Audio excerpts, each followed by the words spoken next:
Welcome back to the Michigan Business Beat, brought to you on the Michigan Business Network. Chris Holman here, coming to you from our studios at the Capital Region International Airport. We're going to run down to Saline, Michigan right now, down by Ann Arbor.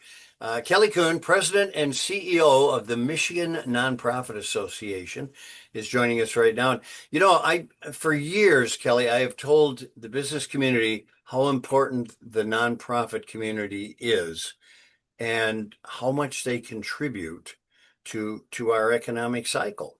So why don't you let everybody know what the Michigan Nonprofit Association is and does? Sure. The Michigan Nonprofit Association, we ourselves are a 501c3 charitable organization that serves nonprofits all over Michigan.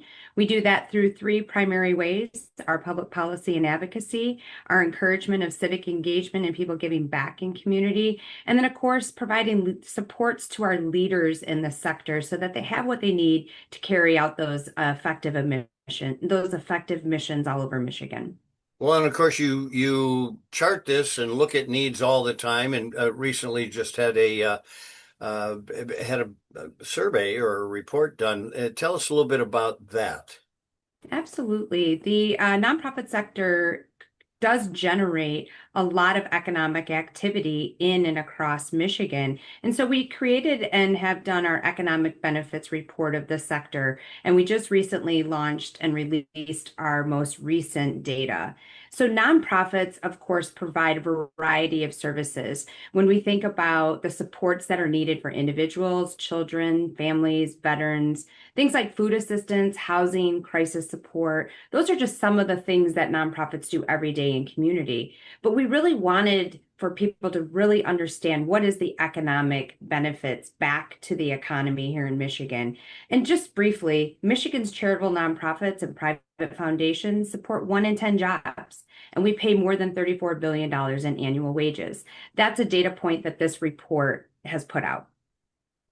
Well, it's like I said, economic drivers. They really are. They often work alongside government and the private sector.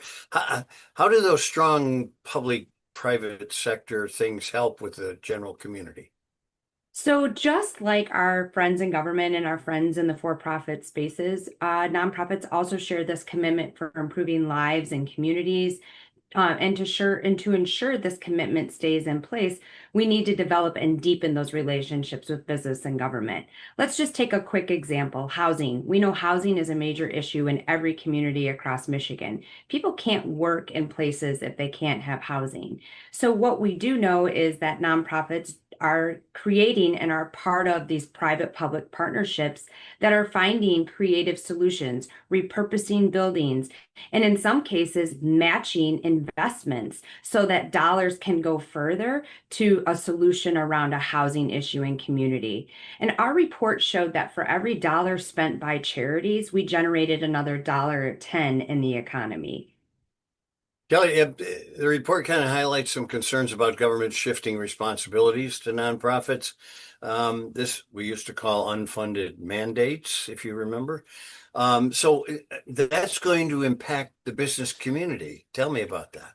That absolutely is. We did this report in partnership with our friends at the Council of Michigan Foundations. They represent foundations, the philanthropic side of the nonprofit sector here in Michigan.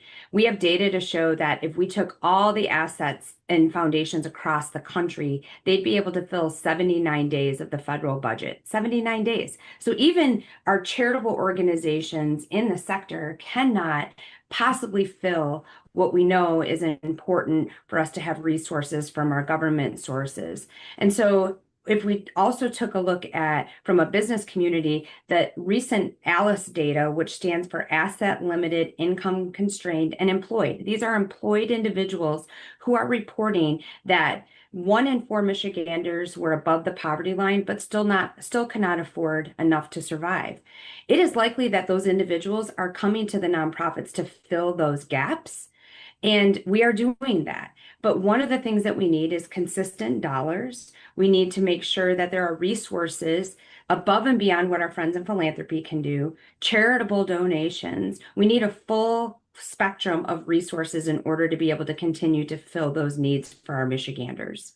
So the little things, volunteerism, you go on a Saturday, you help at the food bank, whatever, charitable giving, civic engagement, all those things are major themes in your policy work. I absolutely love this part of the sector, right? People giving back to other people and showing up in ways to support their communities is what makes our sector unique. And it is through the generosity of individuals, time, treasure, and talent that we really do strengthen, again, back to that common theme that we all have for improving conditions in our communities. And we rely really heavily on the generosity of individuals to do that.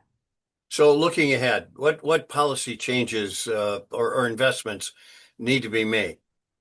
We would love to make sure we have a consistent regulatory policy that allows for us to continue operating and employing staff and providing much needed services to community.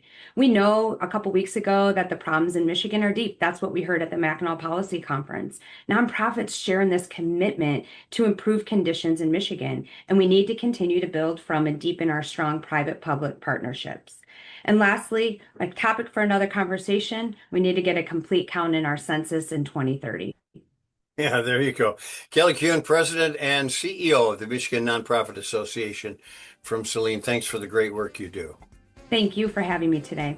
You're watching the Michigan Business Beat on the Michigan Business Network. I'm Chris Holman. We'll be back with more.